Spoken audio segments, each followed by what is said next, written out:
en la carta a los Efesios, en el capítulo 4, vamos a estar compartiendo desde el versículo 17 hasta el versículo 24. Dice así la Escritura: esto pues digo y requiero en el Señor, que no andéis más como andan los otros gentiles en la vanidad de su mente, teniendo el entendimiento entenebrecido, ajenos de la vida de Dios, por ignorancia que hay en ellos, por la dureza de su corazón, los cuales, después que se volvieron insensibles, se entregaron a la lujuria para cometer con avidez toda clase de impureza. Mas vosotros no habéis aprendido así a Cristo, si en verdad lo habéis oído y habéis sido por él enseñados, tal como la verdad está en Jesús. A que os despojéis en cuanto a la pasada manera de vivir del viejo hombre, que está corrompido conforme a los deseos engañosos, y a renovaros en el espíritu de vuestra mente, y vestiros del nuevo hombre que es creado según Dios en la justicia y la santidad de la verdad. Las notas, las referencias que voy a hacer están asociadas con las cosas que el apóstol Pablo ha dicho en los primeros capítulos de la carta a los Efesios. Y es que los cristianos, esto puede ser un resumen de las cosas que él enseña en los capítulos anteriores de esa carta, los cristianos hemos sido bendecidos con toda bendición espiritual en Cristo. Y por ello han pasado de estar muertos en delitos y pecados a estar juntados y sentados con Cristo en los lugares celestiales. Y han pasado a ser parte de la familia de Dios y miembros del cuerpo de Cristo. Han recibido del Espíritu Santo los dones y capacidades espirituales para ser edificados mediante su interacción con los otros creyentes, para que sean santificados y para que crezcan en madurez espiritual.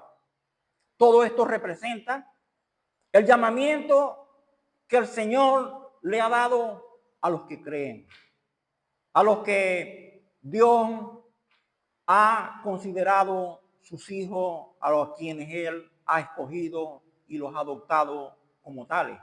Y el apóstol Pablo, en el capítulo 1:8 de ese libro de los Efesios, él está orando para que a los creyentes les sea alumbrado este llamamiento que Dios ha hecho.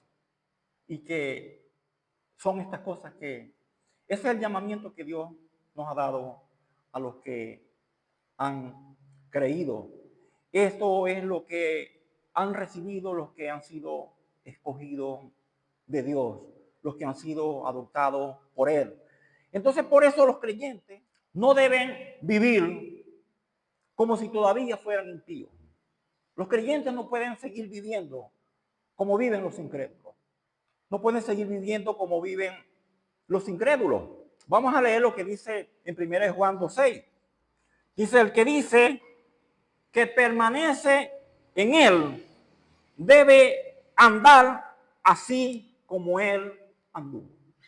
Se está refiriendo, es decir, que si los creyentes decimos que somos de Jesucristo, y si decimos que andamos en él, entonces debemos andar como él anduvo y no vivir como viven los incrédulos y como viven los que no han sido llamados hijos de Dios. Los creyentes deben mostrar en la forma como viven que son hijos de Dios. Todos los creyentes en nuestra vida, en nuestro modo de vivir, debemos mostrar que somos hijos de Dios, que somos hijos del Señor. Y consecuentemente, entonces, deben vivir diferente a los que no son cristianos. No deben vivir del mismo modo que viven los incrédulos, ni deben hacer las cosas que los incrédulos hacen. Los cristianos no pueden seguir viviendo de la misma manera que viven los incrédulos. No deben andar haciendo las cosas que ellos hacen, ni repetir su manera de vivir, ni comportarse como ellos. Porque ahora nosotros somos hijos de Dios, formamos parte de su familia y hemos sido constituidos miembros del cuerpo de Jesucristo. Los creyentes en Efesios, a quien Pablo les escribe su carta, en su mayoría ellos eran de origen gentil. Es decir, que antes de su conversión al cristianismo, ellos eran paganos. Antes de su conversión ellos eran paganos, así que ellos vivían como los demás gentiles. En el 2.3 de la misma carta lo dice, en el 2.3. Entre los cuales, dice el apóstol Pablo, en el capítulo 2.3 dice, entre los cuales también todos nosotros vivimos en otro tiempo, en los deseos de nuestra carne, haciendo la voluntad de la carne y de los pensamientos, y éramos por naturaleza hijos de ira, así como los demás. Pero Pablo les dice que ya no anden más, que ya no vivan como viven ellos. Es lo que el apóstol Pablo le está diciendo, que ya no vivan más como viven ellos. Y nosotros podemos preguntarnos, pero ¿cómo viven los gentiles? ¿Cómo viven ellos? Aunque la Biblia llama a los gentiles, se califican así, a los que eran pueblos de origen no judío, los gentiles representan a los pueblos paganos, a los pueblos que eran idólatras, a los pueblos que tenían muchos dioses. Pero para nosotros hoy, los gentiles, cuando se habla en la Biblia de ellos, nosotros tenemos que considerar que se está refiriendo es a los incrédulos, a los que no han sido regenerados. Y no quiero referirla a los no creyentes porque ellos dicen que creen. Los gentiles se consideran en la Biblia es los que no son regenerados, los que no han sido regenerados por el poder de Dios, los que no han nacido de nuevo y que no pueden ser considerados hijos de Dios. Y Primera de Tesalonicenses 4:5 los define. 4:5 de Primera de Tesalonicenses dice, no en pasión de concupiscencia, como los gentiles que no conocen a Dios. ¿Y cuál era el problema fundamental que los gentiles, a lo que el apóstol Pablo está haciendo referencia? Y es lo que dice en el capítulo 4, en el versículo 17. Dice esto pues, digo y requiero en el Señor, dice que no andéis más como andan los otros gentiles en la vanidad de su mente. ¿Cómo andaban ellos? El problema fundamental de ellos era que andaban en la vanidad de sus mentes.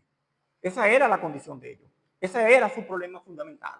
Que andaban en la vanidad de sus mentes. Cuando el hombre está apartado de Dios, su mente anda en vanidad.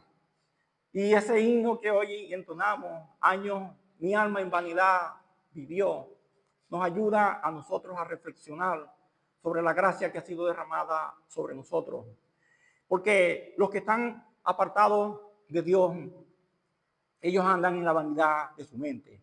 Su vida es vacía. Su vida es carente de propósito y sin fruto. En el sentido de que ellos son improductivos en lo referente a las cuestiones espirituales y a los asuntos morales. Es decir, que sus procesos de su razón se hacen entonces distorsionados e inadecuados. Se hacen inadecuados para poder tener un entendimiento de la vida piadosa, para tener un entendimiento de lo que es la vida moral, porque ellos no pueden entenderlo porque su mente está llena entonces de vanidad. Por eso entonces su vida carece de significado y de sentido. Quiere decir que ellos entonces, la vanidad significa el viento. Quiere decir que ellos con todas las cosas que hacen, cuando las hacen, ellos andan persiguiendo el viento, lo vacío, lo inútil, lo sin sentido. Así tienen la mente entonces los incrédulos. Vivir en la vanidad de la mente no significa que los incrédulos no sean inteligentes para muchas cosas. No significa eso.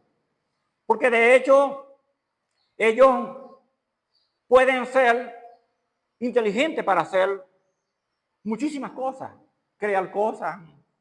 Significa es que su moralidad está distorsionada. Y en todas las cosas que ellos hacen, ellos no pueden distinguir el bien del mal. Para ellos es indistinto. Todo lo que están haciendo los conduce a nada, porque ellos no pueden distinguir el mal del bien cuando están haciendo las cosas que hacen. Ellos están llenos de cosas que no los conduce a nada o a cosas que puedan producir o llamarse gratas delante de Dios. Por ejemplo, puedo citar muchos ejemplos. Un incrédulo puede ser muy inteligente cuando planifica y ejecuta sus delitos. ¿Verdad que pueden ser muy inteligentes? Carecen de inteligencia, no carentes de inteligencia. El adúltero es muy inteligente para hacer lo que hace. El que roba, planifica y ejecuta todos sus delitos de una forma casi perfecta. El que miente arma todas sus estrategias para poder mentir y asegurarse que la mentira pueda cobrar fuerza y permanecer, porque lo hacen con muchísima inteligencia. Pero todo su fruto que pueden tener de esa inteligencia no es sino maldad. Maldad, sin propósito alguno, sin significado. Y es tan real esto que una persona, y en estos tiempos debo decirlo, puede pasar muchísimas horas usando un teléfono y usando el internet. Y pueden ser muy habilidosos y muy inteligentes en todo lo que tiene que ver con el sistema operativo de una máquina, de un aparato, de eso. Pero sin embargo, ser muy hábil en eso y ser muy inteligente en todo ese tipo de cosas y gastar horas en eso, sigue siendo vanidad. Sigue siendo vanidad, porque esas cosas que hacen, y yo estos días escuchaba al pastor Miguel Núñez, y él decía que no porque pasen muchas horas pegados en un teléfono, por eso van a ser más inteligentes. No van a ser más inteligentes porque hagan esas cosas, porque pasen horas en eso. De tal manera que eso no tiene sentido. Y debo utilizar ese ejemplo porque realmente eso forma parte de un virus de este tiempo. De un virus que atrapa a jóvenes y adultos. Y eso muestra, por supuesto, las consecuencias del pecado, porque aunque podamos haber creyentes que usamos también el teléfono, debemos ser inteligentes también cuando lo usamos. Debemos ser inteligentes. Pero si no tenemos esa inteligencia y si nuestra mente está vacía, va a ser el teléfono que nos va a usar a nosotros y no nosotros al teléfono. Entonces no dejemos que sea el teléfono ni eso que nos use a nosotros, sino que seamos nosotros quien podamos utilizarlos a ellos con inteligencia. Entonces, el llamado es que no podamos, que no debamos seguir viviendo en esa vanidad de la mente, como si fuéramos nosotros también incrédulos, porque eso es propio de los incrédulos, que andan en la vanidad de su mente. Un incrédulo, por ejemplo, no puede estar interesado en aprenderse de memoria un versículo de las Escrituras. Y de hecho hay incrédulos que leen la Biblia, pero siguen siendo incrédulos. Pero ellos no están interesados en memorizarse un pasaje para que traerlo a la memoria le pueda servir para ponerlo por obra. Porque no está interesado en eso. Un incrédulo no está interesado en aprenderse un versículo de las Escrituras, ni memorizarlo, porque él no quiere nada que esté asociado con los asuntos morales y con las cosas que de verdad lo pueden llevar al entendimiento de las cosas de Dios. Su mente entonces es para otras cosas, no para eso. Ellos simplemente están sin capacidad de poder responder a lo que es bueno o a lo que es edificante para sus vidas. Esa es la condición de ellos. Entonces la causa de andar en esa vanidad de su mente es que ellos tienen el entendimiento entenebrecido.